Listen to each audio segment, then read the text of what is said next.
embarked on a series of columns deconstructing the term racism, systemic or other. Ambitious, right? Hyperlinks to the columns are all below.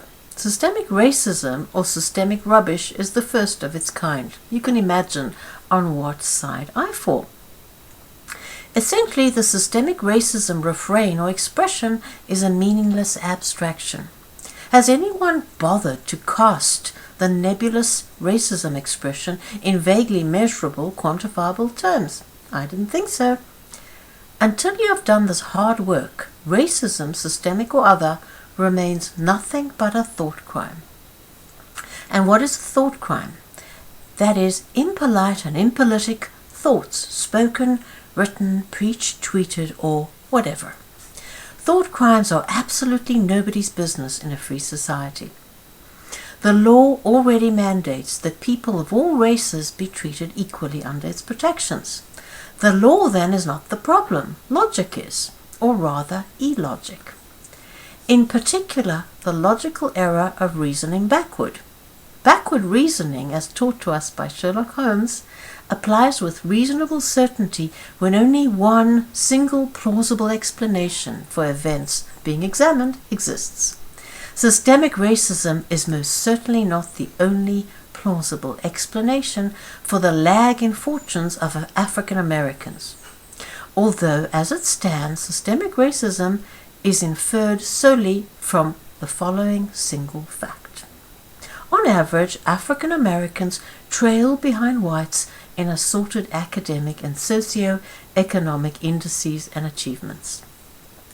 This logical error is the central tenet or principle of preferential treatment, namely affirmative action and assorted quota and set-aside edicts and policies.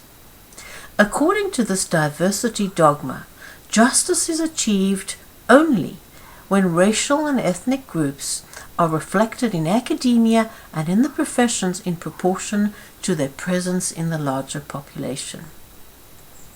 On indices of economic well-being, the same egalitarian or socialistic outcomes are expected, even demanded. However, equalizing individual and intergroup outcomes is an impossibility, considering that it is self-evidently true to say that such differences have existed since the dawn of time. Nevertheless, absent such wealth egalitarianism or socialism and proportional representation in the professions, the walking wounded among us, and they control discourse, they have concluded that racism, systemic or some other variety, reigns. The systemic racism illogic or non sequitur is even harder to sustain when considering the Asian minority, a minority that has had its own historic hardships. In professions and academic pursuits where mathematical advantage is a factor, Asians are overrepresented, consistently outperforming whites. If proportional underrepresentation signals oppression, then surely overrepresentation must reflect an unfair advantage.